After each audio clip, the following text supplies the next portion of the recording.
بسم اللہ الرحمن الرحیم۔ گمنام ہیرو کے معزز ناظرین، السلام علیکم۔ آئیے چلتے ہیں کہانی کی طرف۔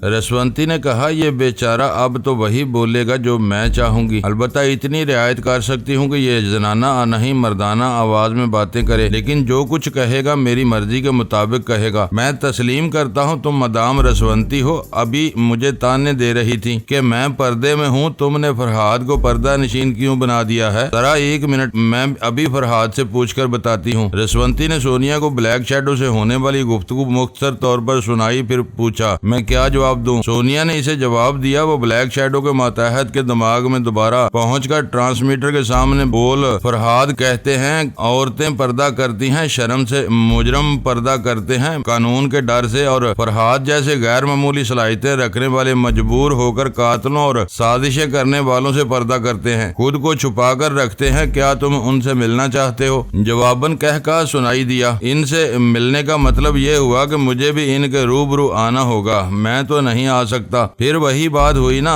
کہ تم ڈرتے نہیں آتے اور فرحاد مجبوری سے نہیں آتے، لہذا جو بھی معاملہ طے ہوں گے وہ مجھ سے ہوں گے۔ اس نے ہنستے ہوئے کہا، معلوم ہوتا ہے کہ فرحاد کی کوئی گوٹ پھنس گئی ہے، اس لیے اپنی گھر والی کو بھیجا ہے۔ تم نے فرحاد کی ہسٹری پڑھی ہوگی تو یہ بھی پڑھا ہوگا کہ جہاں کہیں فرحاد کی گوٹ پھنستی ہے وہاں سونیا آگے آتی ہے۔ دعا کرو وہ وادی کاف میں مصروف رہے، اگر وہاں سے نکلے گی تو ہمیں پورا یقین ہے کہ سیدھی تمہاری شہر تک پہنچے گی۔ میں مانتا ہوں وہ ایک دہشت ہے، اس کا نام سن کر بڑے بڑے دہشت گرد تھراتے ہیں، لیکن میں تو ایک سایہ ہوں، آج تک بھلا کوئی سائے کو پکڑ سکا ہے؟ یہ بات اس دن کے لیے چھوڑ دو جب وہ سائے کی گردن اپنی مٹھی میں پکڑے گی۔ ابھی میں ایک مسئلے پر گفتگو کرنے آئی ہوں، میں سن رہا ہوں۔ تم نے جو ڈمی فرحاد آلہ بی بی کے حوالے کیا تھا، آلہ بی بی نے اسے یہودیوں کے حوالے کر دیا، اب وہ تل ابید میں ہے اور وہاں کے حکام اسے فرحاد علی تیمور سمجھ رہے ہیں۔ مجھے معلوم ہے میرے ذرائع بہت وسیع ہیں۔ تم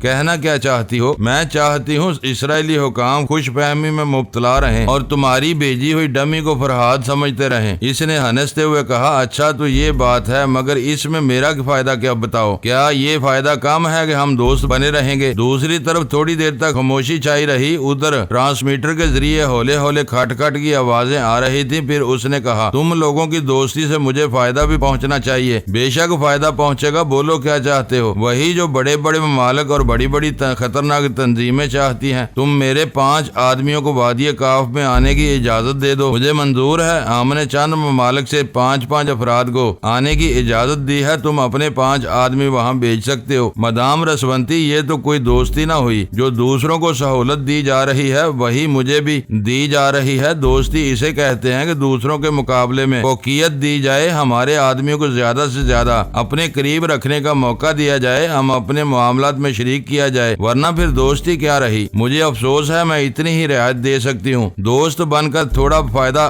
پہنچا رہی ہوں اور مجھ سے بہت زیادہ فائدہ حاصل کر رہی ہو۔ میں جانتا ہوں میرے ڈمی فرحاد کے ذریعے تم لوگ صرف اسرائیلی حکام کو نہیں بلکہ سپر ماسٹر ماسک مین اور دوسرے بڑے ممالک کو بھی اسی خوش فہمی میں مبتلا رکھتے آئے ہو اور اب بھی یہی کرنا چاہتے ہو۔ میرا ڈمی فرحاد تمہارے بہت کام آئے گا، اس لیے جتنا فائدہ مجھ سے اٹھایا جا رہا ہے اتنا ہی مجھے بھی چاہیے۔ تو پھر بلیک شیڈو سنو، ہم سے ایک بہت بڑا فائدہ تمہیں یہ پہنچے گا کہ ہمارے دوستانہ رویے کے باعث تمہارے بہت سے اہم اور وفادار ماتحت زندہ سلامت رہیں گے۔ اس نے ذرا سخت لہجے میں پوچھا، تم دھمکی دے رہی ہو؟ تم کیا جانتی ہو کہ میرے اہم لوگ کہاں ہیں اور کس طرح زندگی گزار رہے ہیں؟ تم شاید اس خوش فہمی میں ہو کہ سجاد کے پاس جو میرے آدمی ہیں وہی سب کچھ ہے۔ ہماری معلومات اتنی محدود نہیں ہوتی، صرف 1 منٹ انتظار کرو، میں ابھی فرحاد سے مشورہ کر کے تم سے بات کرتی ہوں۔ اس نے سونیا کو بتایا کہ اب تک بلیک شیڈو سے کیا باتیں ہوتی رہی اور اب کس چیلنج کا سامنا ہے۔ سونیا نے اسے پھر مشورہ دیے۔ وہ اس کے مطابق بلیک شیڈو کو مخاطب کرتے ہوئے کہنے لگی، ہاں تو سنو، مافیا جیسی خطرناک تنظیم سے ابھی تک ہمارا ٹکراؤ نہیں ہوا، شاید مافیا والے ہم سے کتراتے ہیں، ہم ان کے قریب کبھی نہیں جاتے جو ہم سے کترایا کرتے ہیں۔ اگر تم نے سمجھوتا نہ کیا تو آج سے مافیا کے اہم افراد راتوں کو سونا بھول جائیں گے. انہیں جو نقصان پہنچے گا اور ان کے ذریعے تمہیں جو نقصان پہنچے گا اس کا اندازہ تم خود لگا سکتے ہو. اور اب دوسری بات سنو. گولڈن ریکٹ جیسے کئی ادارے ہیں جنہیں بلیک میل کر کے تم اچھی خاصی رقم سمیٹ لیتے ہو. آج کے بعد سے جتنی رقم ان سے سمیٹو گے وہ ہم اپنی تحویل میں لے آئیں گے. یقین نہ ہو تو آزما لینا. اب تیسری بات سنو. تم کرسٹوفر میکی کی تعداد تو معلوم ہی ہوگی. ذرا گن کر بتاؤ اس دنیا میں کتنے کرسٹوفر میکی ہیں. دوسری طرف خاموشی چھا گئی. اس خاموشی میں بھی پھر وہی کھٹ کھٹ کی آواز, دھیمی دھیمی آواز آ رہی تھی. اس نے کہا, میں ایسے تمام مجرموں کو جانتا ہوں جو ایک نہیں 10 کے روپ میں رہتے ہیں, لیکن وہ ایک ہی ہوتے ہیں اور 10 کو اعلیٰ کر بنائے رکھتے ہیں. شاباش, تم بڑی سادگی سے اپنی حقیقت بیان کر رہے ہو. وہ بیچارے 10 کرسٹوفر میکی یہ نہیں جانتے کہ ان کے باس کا نام بلیک شیڈو ہے. کیا؟ دوسری طرف سے چونکنے کی آواز آئی. پھر خاموشی چھا گئی. اس خاموشی میں وہ کھٹ کھٹ کی آواز ذرا تیز ہو گئی تھی اور وہ آواز جلدی جلدی سنائی دے رہی تھی, جیسے کوئی مشین تیزی سے چلنے لگی ہو. کھٹ کھٹ کھٹ کھٹ, یا جیسے کوئی دیوار میں کیل ٹھونک رہا ہو, یا پھر وہ بلیک شیڈو جہاں بیٹھا ہوا تھا وہاں میز پر انگلیوں سے طبلہ بجا رہا ہو. کھٹ کھٹ کھٹ کھٹ کھٹ کھٹ کھٹ کھٹ کھٹ کھٹ. رسونتی مسکرانے لگی. بلیک شیڈو کی ایک کمزوری سامنے آ گئی تھی. یہ انسانی فطرت ہے. وہ جب خاموش رہتا ہے یا سوچتا رہتا ہے تو کاغذ پر یوں ہی دستخط کرتا جاتا ہے. کوئی عادتاً کاغذ پر پھول پتیاں بناتا رہتا ہے یا پریشانی کے عالم میں میز پر ہاتھ مارتا ہے. اگر اسے موسیقی سے لگاؤ ہو تو وہ غیر شعوری طور پر انگلیوں سے طبلہ بجانے لگتا ہے. انسانی نفسیات کا مطالعہ کیا جائے تو آدمی تنہائی میں, پریشانی میں یا سوچنے کے دوران عجیب و غریب حرکتیں کرتا نظر آتا ہے. بہرحال ایک بات معلوم ہو گئی تھی کہ بلیک شیڈو سوچنے کے دوران میز پر انگلیوں سے طبلہ بجاتا ہے. تبھی وہ کھٹ کھٹ کی آواز آ رہی تھی. رسونتی نے پوچھا, خاموش کیوں ہو گئے؟ تم تو سایہ ہو, وجود نہیں ہو. کیا سائے بھی سوچتے ہیں؟ وہ ٹھہرے ہوئے لہجے میں بولا. دنیا اگر فرہاد کی ٹیلی پیتھی کو مانتی ہے تو اس کی وجہ یہی ہے کہ اس ٹیم کے ہر فرد کو اپنی صلاحیتوں کا لوہا منوانا آتا ہے. میں مانتا ہوں تم لوگوں کی معلومات بہت وسیع ہیں, ذرائع بھی وسیع ہیں. میں اور زیادہ محتاط رہوں گا. اتنا تو مجھے یقین ہے کہ جب ٹیلی پیتھی جاننے والے مجھ تک نہیں پہنچ سکتے تو پھر موت کے سوا کوئی میرے قریب نہیں پہنچ سکے گا. اس کے باوجود بہت محتاط رہوں گا. تم نے مجھے چونکا دیا ہے. یہ تو کچھ بھی نہیں ہے. آگے آگے دیکھنا ہوتا ہے. کیا فی الحال یہ بتاؤ تم ہماری بات مانتے ہو یا نہیں؟ مجھے اپنے خاص ماتحتوں اور اپنے منافع سے گہری دلچسپی ہے, اس لیے تمہاری بات مان لیتا ہوں. لیکن میرے 5 آدمی وادی کاف میں جائیں گے. مجھے منظور ہے, لیکن یاد رکھو اگر ان 5 آدمیوں نے کچھ چالاکی دکھانے کی کوشش کی تو وہاں سے زندہ واپس نہیں آئیں گے. میں انہیں سمجھا دوں گا. سجاد کو 3 گھنٹے کے اندر اندر بابا صاحب کے ادارے میں پہنچا دو. میں جا رہی ہوں, ضرورت ہوئی تو پھر رابطہ قائم کروں گی. بلیک شیڈو نے کہا, مادام 1 منٹ پہلے یہ طے ہو جائے کہ میرے آدمی وادی کاف کس طرح پہنچیں گے اور آپ انہیں کس طرح شناخت کریں گی, یہ طے کرنا ضروری نہیں ہے. میں سب جانتی ہوں. تمہارا کرسٹوفر میکی نمبر 2 سب سے پہلے ہیلی کاپٹر کے ذریعے سامان پھینک چکا ہے. اس کے آدمی ہمارے پاس آئیں گے. اب تم اپنی ذہانت اور منصوبہ بندی کا ماتم کرو. میں جا رہی ہوں. رسونتی خاموش ہو گئی. دوسری طرف بھی خاموشی رہی, لیکن وہی کھٹ کھٹ کی آواز سنائی دیتی رہی. یقیناً بلیک شیڈو حیران اور پریشان ہو کر اپنی ذہانت اور منصوبہ بندی کا ماتم کر رہا ہوگا. اس کی سمجھ میں نہیں آ رہا تھا کہ رسونتی اور فرہاد وغیرہ کس طرح اس کے اہم اور وفادار ماتحتوں کو جانتے ہیں اور اس کے طریقہ کار کو بھی سمجھتے ہیں. وہ دماغی طور پر اپنی جگہ حاضر ہو گئی. ان کے کاٹیج میں ٹارٹر غلبہ بھی آ گیا تھا. رسونتی سونیا کو مخاطب کرنا چاہتی تھی. اس سے پہلے ہی اس نے کہا, یہاں آ جاؤ, ابھی ماسک مین سے رابطہ قائم ہو رہا ہے. وہ ان کے قریب آ کر بیٹھ گئی. اسی وقت ٹرانسمیٹر سے آواز آئی, ہیلو مدام سونیا. ہیلو, میں AMM آپ سے مخاطب ہوں, ماسک مین کا اسسٹنٹ ہوں. یہاں آپ کی آواز ریکارڈ ہو رہی ہے. آپ جو سوال کریں گی اس کا جواب فوری طور پر ماسک مین کمپیوٹر کے ذریعے دیں گے. میں کمپیوٹر سے موصول ہونے والا جواب آپ کو سناتا جاؤں گا. سوال یہ ہے, تمہارا ماسک مین اپنے 5 آدمی وادی کاف کیوں بھیجنا چاہتا ہے؟ میں بحیثیت اسسٹنٹ یہ جواب دے رہا ہوں. اگر میرے جواب میں کوئی غلطی ہوگی تو کمپیوٹر مجھے روک دے گا. بہرحال سنیے, آپ لوگ کوہ کاف کا ذکر اکثر ترکی کے حوالے سے کرتے ہیں. اس سے یہ تاثر پیدا ہوتا ہے کہ کاف کی وادی ترکی کے شمال مغرب یا شمال مشرق میں ہے. یقیناً یہ ہمیشہ روس کا علاقہ رہا ہے. سونیا نے جواب دیا, تم کوہ کاف کی بات کر رہے ہو اور ہم وادی کاف کی بات کر رہے ہیں. بے شک روس کے جنوبی حصے میں یہ پہاڑی سلسلہ ہے، لیکن ٹارٹر غلبہ کا قبیلہ صدیوں سے جس وادی میں آباد ہے وہاں سے ترکی اور ایران کی سرحدیں قریب ہیں، اسی لیے ہم ترکی کا ذکر زیادہ کرتے ہیں۔ ویسے اس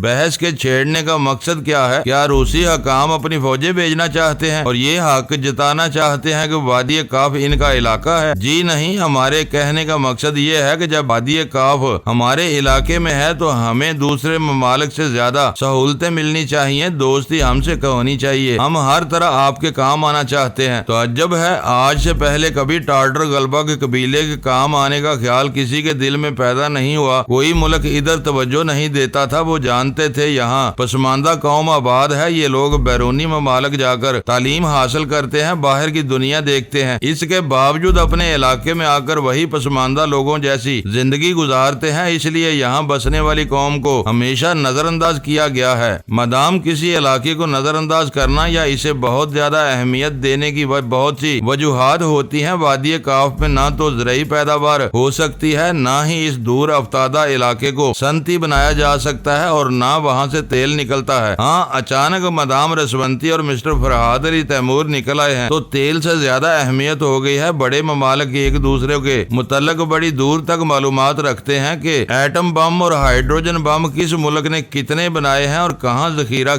کیا ہے۔ مادام رسونتی اور مسٹر فرحاد علی تیمور جیسے ہائیڈروجن بم کہاں موجود ہیں، یہ ساری دنیا کو معلوم ہو گیا ہے، اس لیے کوہ کاف کی اہمیت تمام اہم ترین علاقوں سے بڑھ گئی ہے۔ سونیا نے ٹوکتے ہوئے کہا، تم پھر کوہ کاف کہہ رہے ہو، میں وادی کاف کی بات کر رہی ہوں۔ سوری، میری مراد وادی کاف سے ہی ہے۔ آپ سے درخواست ہے کہ آپ کوہ کاف کی جغرافیائی پوزیشن کو مد نظر رکھیں۔ اگر وادی کاف میں ہماری مخالفت کرنے والے ملکوں نے کسی طرح اہم اپنے فوجی اڈے بنا لیے تو یہ ہماری سرحدوں کے لیے نقصان کا باعث ہوگا۔ یہاں کسی ملک کے فوجی اڈے قائم نہیں ہوں گے، یہ ایک آزاد مملکت ہوگی اور اس کی اپنی خارجہ پالیسی ہوگی۔ ہم سب کو دوست بنا کر رکھنے کی کوشش کریں گے، ہم بھی سب کو دوست بنا کر رکھنے کی کوشش کرتے ہیں، لیکن کچھ ممالک اپنی گندی سیاست سے باز نہیں آتے۔ رسونتی اور فرحاد کی مملکت میں کوئی گندی سیاست کام نہیں آئے گی، اس سے پہلے ہی ٹیلی پیتھی کے ذریعے ان سازشیں کرنے والوں اور مکار سیاست دانوں کو عبرت ناک انجام تک پہنچا دیا جائے گا۔ اس لیے آئندہ وادی کاف میں جو بھی آئے گا وہ صرف اوپر سے اجلا بن کر نہیں آئے گا، اندر سے بھی اپنے آپ کو مکمل طور پر دیانتدار بنائے گا۔ اگر ایسا نہیں کرے گا تو ٹیلی پیتھی کی ایک ٹھوکر سے سرحد پار جائے گا۔ آپ درست کہتی ہیں، ہم یہ بھول گئے تھے کہ وادی کاف کی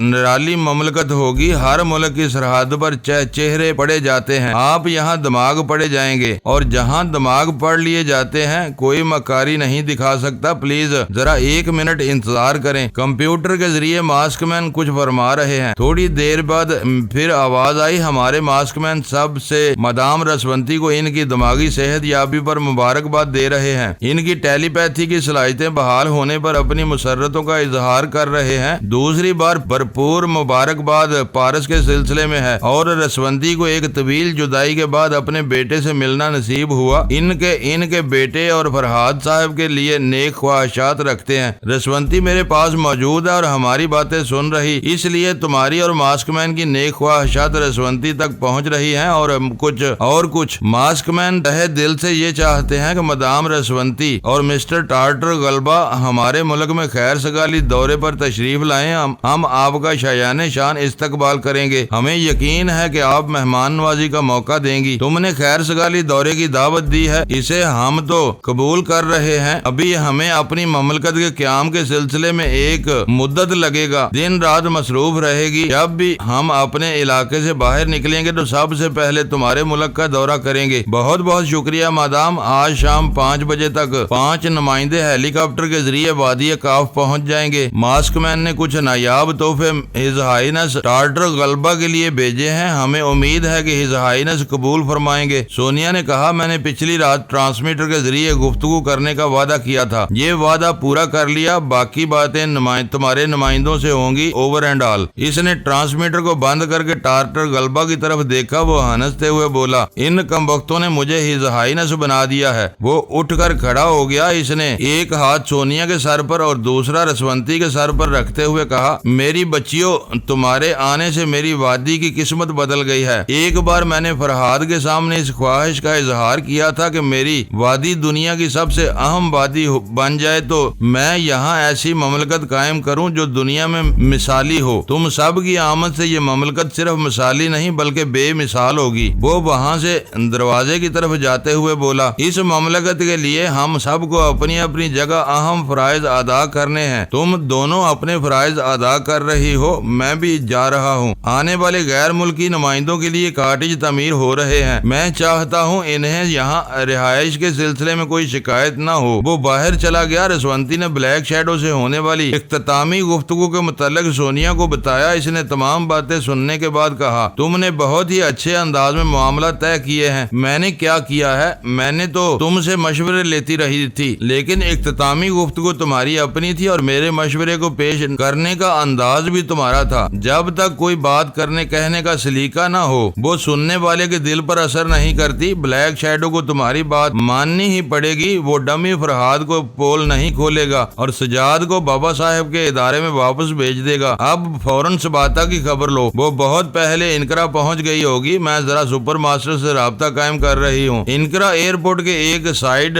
ٹریک پر بھارتی طیارہ کھڑا ہوا تھا۔ اس طیارے میں سباتا کے ساتھ فرضی رسونتی آئی تھی۔ اس فرضی رسونتی کا پتی دیو اور 2 بچے بھی تھے۔ ان کے علاوہ وہ 5 بھارتی نمائندے بھی تھے جو وادی کاف جانا چاہتے تھے۔ ان میں سے ایک بھارتی نمائندہ یوگا کا ماہر ثابت ہوا۔ اس پر پچھلے دن رسونتی نے اعتراض کیا تھا اور وارننگ دی تھی۔ آئندہ ایسی چال چلی گئی، ایسے لوگوں کو وادی کاف میں بھیجا گیا جو ٹیلی پیتھی سے محفوظ رہنا جانتے ہوں، تو بھارت سے پھر دوستانہ معاہدہ نہیں ہوگا۔ انہیں انکرا پہنچے 2 گھنٹے ہو چکے تھے۔ سباتا وہاں کے بہت مہنگے ہوٹل میں ایک کمرہ حاصل کر کے رسونتی سے رابطہ قائم ہونے کا انتظار کر رہی تھی۔ رسونتی نے کہا، مجھے افسوس ہے، بے پناہ مصروفیات کے باعث تاخیر سے پہنچ رہی ہوں۔ کوئی بات نہیں، میں یہاں تک بخیریت پہنچ گئی ہوں۔ بھارتی حکام نے پہلے ہی ترکی کی حکومت سے رابطہ قائم کر کے ایک ہیلی کاپٹر کا انتظام کر لیا تھا۔ اب وہ لوگ یہاں سے پرواز کرنے کے انتظار میں ہیں۔ تم نمائندے کا کیا ہوا جس پر میں نے اعتراض کیا تھا اور اسے پچھلے دن سزا دی تھی؟ اسے ٹیم سے ہٹا دیا گیا ہے۔ اس کی جگہ انکرا میں مقیم ایک بھارتی صحافی کا انتخاب کیا گیا ہے۔ اس طرح انہوں نے اپنی ٹیم میں 5 نمائندوں کا کوٹا پورا کر لیا ہے۔ ٹھیک ہے، میں ان نمائندوں کو جا کر پھر سے چیک کرتی ہوں۔ تم ایئرپورٹ چلو تاکہ یہاں پہنچ سکو۔ سباتا نے کہا، تم فرضی رسونتی اور اس کے خاندان کو 5 نمائندوں کے ساتھ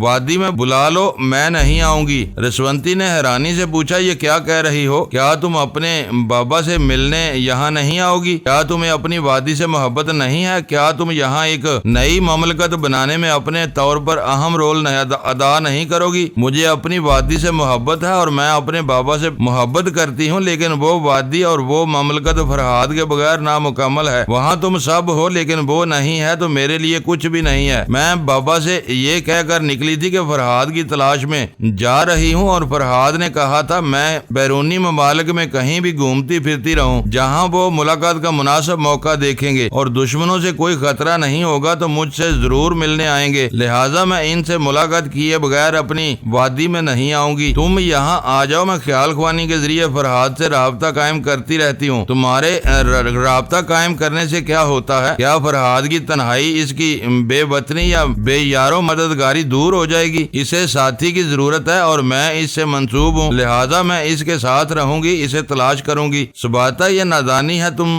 فرہاد کی تلاش میں کہاں بھٹکتی رہو گی؟ بہت خوب، تم خیال خوانی کے ذریعے فرہاد کے پاس پہنچ جاتی ہو اور مجھے یہ نہیں بتا سکتی کہ وہ کس ملک میں ہے۔ میں فرہاد کی اجازت کے بغیر نہیں بتا سکتی۔ دیکھو رسونتی، تم ان کی پہلی بیوی ہو، تم یہ تسلیم کرو گی کہ میرے بابا تمہاری عزت کرتے ہیں اور تمہیں بہت زیادہ اہمیت دیتے ہیں۔ ہمارے یہاں کا دستور یہی ہے، جو پہلی بیوی ہوتی ہے وہ ہمیشہ دوسری بیویوں کے مقابلے میں برتر تسلیم کی جاتی ہے۔ میں تمہیں برتر تسلیم کرتی ہوں، تم شوقنوں والا رویہ اختیار نہ کرو اور مجھے فرہاد کے متعلق بتا دو۔ تم میری بہت اچھی بہن ہو، میں کبھی شوقنوں والا رویہ اختیار نہیں کروں گی۔ یقین کرو اس وقت فرہاد بہت تھکے ہوئے ہیں اور گہری نیند میں ہیں۔ جب وہ بیدار ہوں گے تو میں انہیں مجبور کروں گی کہ وہ تمہیں اپنے متعلق بتائیں۔ اچھی بات ہے، میں ان کے بیدار ہونے کا انتظار کروں گی، لیکن تم وادی میں آ کر بھی انتظار کر سکتی ہو۔ فرہاد تمہیں اپنے متعلق بتائیں گے، تمہیں اپنے پاس بلانا چاہیں گے تو وادی سے وہاں جا سکتی ہو۔ میں نے کہا نا، فرہاد کے لیے بغیر وادی واپس نہیں آؤں گی۔ اچھی بات ہے، میں تمہارا فیصلہ فرہاد پر چھوڑتی ہوں، تم ان کے بیدار ہونے کا انتظار کرو۔ میں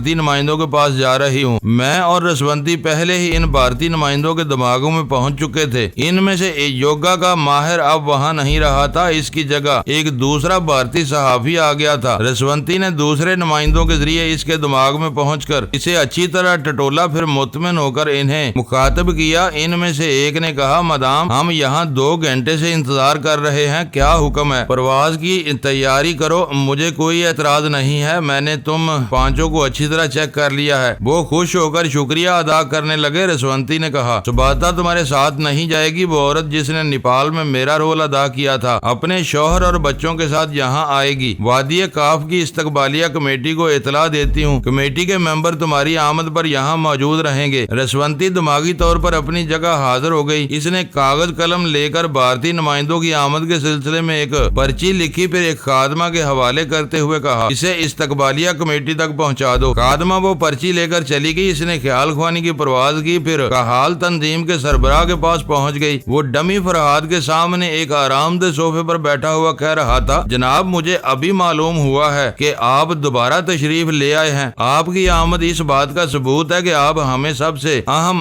دوست سمجھتے ہیں اور سب سے زیادہ اعتماد ہم پر کرتے ہیں۔ ڈمی فرہاد نے فرہاد کے انداز میں مسکراتے ہوئے کہا، میں زبان کا دنی ہوں، جب کسی کو زبان دیتا ہوں تو آخر حد تک دوستی نبھاتا ہوں۔ کحال تنظیم کے سربراہ نے خوش ہو کر کہا، جناب اس علاج کے لیے اپنی دولت پانی کی طرح بہا دیں گے، اپنی تمام چھوڑ کر یہی کوشش کریں گے کہ ٹیلی پیتھی کی صلاحیتیں واپس آ جائیں۔ آپ نے دیکھا ہی ہے کہ دماغی امراض کے سلسلے میں جن ڈاکٹر کا ڈنکا ساری دنیا میں بجتا ہے، ہم نے اسی سے مدام کا علاج کروایا۔ ہمیں یقین ہے آپ بھی اس کے زیر علاج رہ کر اپنی کھوئی ہوئی طاقت حاصل کر لیں گے۔ رسونتی نے اسے اچانک مخاطب کیا، ہیلو فرہاد بھائی، ڈاکٹروں کی دوائیں کھانے سے تمہیں ٹیلی پیتھی آ جائے گی؟ وہ ایک دم سے گڑبڑا گیا، سیدھا ہو کر صوفے پر بیٹھا۔ تنظیم کے سربراہ نے پوچھا، کیا بات ہے جناب؟ رسونتی نے کہا، اس سے کہو میں تمہارے دماغ میں ہوں، چونکہ ہم میاں بیوی کا جھگڑا ایک عرصے سے ہوتا آ رہا ہے، تم سے جھگڑا کر رہی ہوں۔ وہ خوش ہو گیا، یہ سمجھ رہا تھا کہ رسونتی اس کی اصلیت واقعی فرہاد سمجھ کر اس سے رابطہ قائم کر رہی ہے اور اس کے انداز میں اس سے جھگڑا کر رہی ہے۔ اس نے کحال تنظیم کے سربراہ سے کہا، رسونتی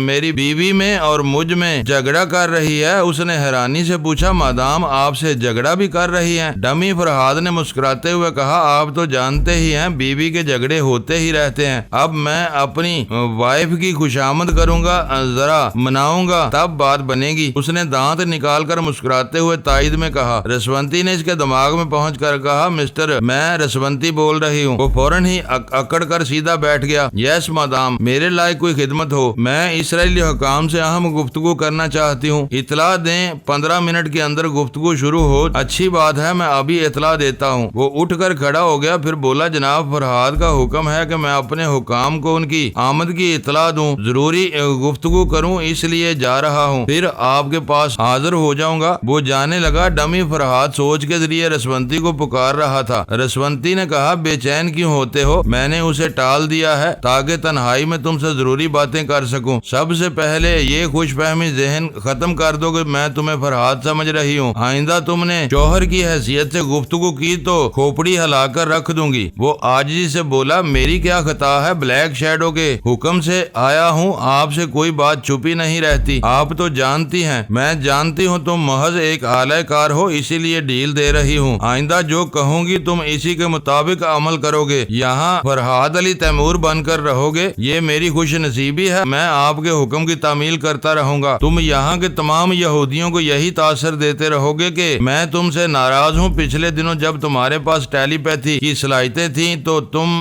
مجھ کو کمتر سمجھتے تھے اور مجھ سے دور رہتے تھے۔ اب میرے پاس یہ صلاحیتیں ہیں، میں تم کو کمتر سمجھ رہی ہوں، تم سے دور رہنا چاہتی ہوں۔ کیا میری باتیں سمجھ میں آ رہی ہیں؟ اس نے اس بات میں سر ہلا کر کہا، جی ہاں سمجھ رہا ہوں، میں یہی بات کروں گا۔ معلوم ہوتا ہے تم نے فرہاد علی تیمور کی بہت اچھی اسٹڈی کی ہے، بالکل اسی لب و لہجے میں بولتے ہو اور اسی کی طرح حرکتیں کرتے ہو۔ جی مدام، بلیک شیڈو نے مجھ پر اور میرے جیسے 2 اور خوش نصیبوں پر بڑی محنت کی ہے، وہ بھی فرہاد صاحب کے ہم شکل ہیں۔ فرہاد صاحب کی نقالی میں اول رہتا ہوں، میری یادداشت بہت اچھی ہے، ان سے تعلق رکھنے والی تمام باتیں میرے ذہن میں نقش ہیں، اس لیے بلیک شیڈو نے مجھ پر اعتماد کرتے ہوئے اعلیٰ بی بی کے حوالے کر دیا تھا۔ وہاں سے میں یہاں پہنچا پہنچا دیا گیا۔ میں جا رہی ہوں، جو کہہ چکی ہوں اس پر عمل کرتے رہنا، کوئی دشواری پیش آئے گی تو میں تمہاری رہنمائی کروں گی۔ وہ کہال کے سربراہ ریمونڈیل کے پاس پہنچ گئی۔ وہ ایک بڑے سے ہال میں ایک بڑی میز کے اطراف بیٹھے ہوئے تھے۔ ان میں ربیہ اسفندیار اور سیکرٹ سروس کا چیف آفیسر بھی۔ اس نے کہال تنظیم کے ایک عہدے دار کے ذریعے مخاطب کیا، ربیہ اسفندیار، میں رسونتی مخاطب ہوں۔ ربیہ اسفندیار نے بزرگانہ انداز میں مسکراتے ہوئے کہا، خوش آمدید میری بچی، میں کل سے تمہارا انتظار کر رہا ہوں۔ مجھے حیرانی ہے کہ فرہاد کی یہاں موجودگی کے باوجود تم نے مجھ سے رابطہ قائم کرنے میں اتنی دیر کر دی۔ محترم ربی، میں تذبذب میں تھی، سوچ رہی تھی کہ جب فرہاد یہاں پہنچ گیا ہے تو مجھے کون سا طریقہ اختیار کرنا چاہیے۔ تمہیں کوئی پریشانی یا الجھن ہو تو میرے سامنے بیان کرو، میں تمہارے باپ کی جگہ ہوں، کبھی غلط مشورہ نہیں دوں گا۔ میں نے اپنے مسئلے پر بہت سوچا، یہی بات سمجھ میں آئی کہ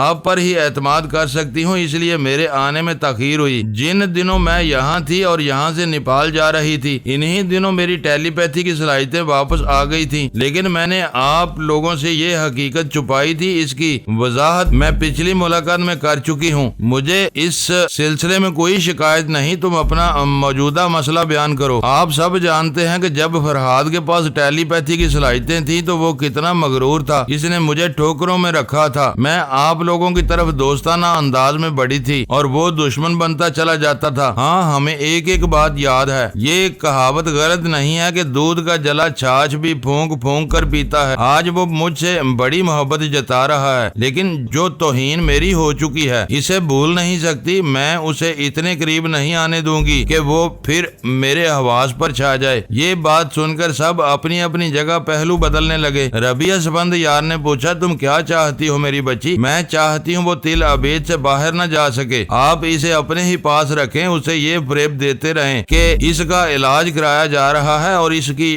ٹیلی پیتھی کی صلاحیتیں واپس آ جائیں گی، اور میں کبھی نہیں چاہوں گی کہ اس کی صلاحیتیں واپس آئیں۔ کہال تنظیم کے سربراہ نے کہا، مادام آپ ہمیں آزمائشوں میں مبتلا کر رہی ہیں۔ اکثر ایسا ہوا ہے کہ ٹیلی پیتھی کی صلاحیتیں کسی علاج کے بغیر ہی واپس آ گئی ہیں۔ فرہاد صاحب کے ساتھ ایسا پچھلی بار ہو چکا ہے۔ اگر ان کی صلاحیتیں واپس آ جائیں تو وہ معلوم کر لیں گے کہ ہم نے ان کے برے وقت میں آپ کا ساتھ دیا اور انہیں فریب دیتے رہے، پھر ہمارا کیا ہوگا؟ سیدھی سی بات ہے، دنیا میں سپر طاقتوں کے درمیان رہ کر فیصلہ کرنا پڑتا ہے کہ کس طاقت کا ساتھ دینا ہے اور کس سے دشمنی مول لینی ہے۔ آپ تمام حضرات فیصلہ کر لیں، میرا ساتھ دینا چاہتے ہیں یا فرہاد کا؟ اگر میرا تو فرہاد کا علاج بہت آسان ہے۔ جب بھی آپ دیکھیں کہ وہ کچھ زیادہ ہی دماغی توانائی حاصل کر رہا ہے تو کمزوری کے لیے اسے کوئی دوا دینا شروع کر دیں، انجیکشن لگا دیں۔ یہ آپ لوگ پہلے بھی کرتے آئے ہیں۔ ربیہ اسفندیار نے کہا، تمہارے دل میں فرہاد کے خلاف جو انتقامی جذبہ ہے اسے میں اچھی طرح سمجھ رہا ہوں، پھر بھی میاں بیوی میں لاکھ اختلافات ہوں، اگر مصلحتاً صلح کا راستہ اختیار کر لیا جائے تو بہتر ہے، خصوصاً موجودہ حالات میں جب کہ تم کو کوہ کاف کی وادی میں اپنی ایک مملکت قائم کرنا چاہتی ہو۔ وہ وادی ٹارٹر غلبہ کی ہے اور ٹارٹر غلبہ کی بیٹی سباتا فرہاد سے منسوب ہے۔ کیا تم پانی میں رہ کر مگرمچھ سے بیر کرو گی؟ وہاں سباتا، ٹارٹر غلبہ، ٹارٹر بلبا، مرجانہ سبھی تمہیں اس طرح بے بس کر دیں گے جس کی تم توقع بھی نہیں کر سکتی۔ میں نے ان تمام پہلوؤں پر غور کر لیا ہے۔ اگر آپ لوگوں کا تعاون حاصل رہے گا اور فرہاد یہاں سے نکل نہیں سکے گا تو ٹارٹر غلبہ، مرجانہ، سباتا وغیرہ میرا کچھ نہیں بگاڑ سکیں گی۔ سونیا میرے ساتھ ہے، میں چند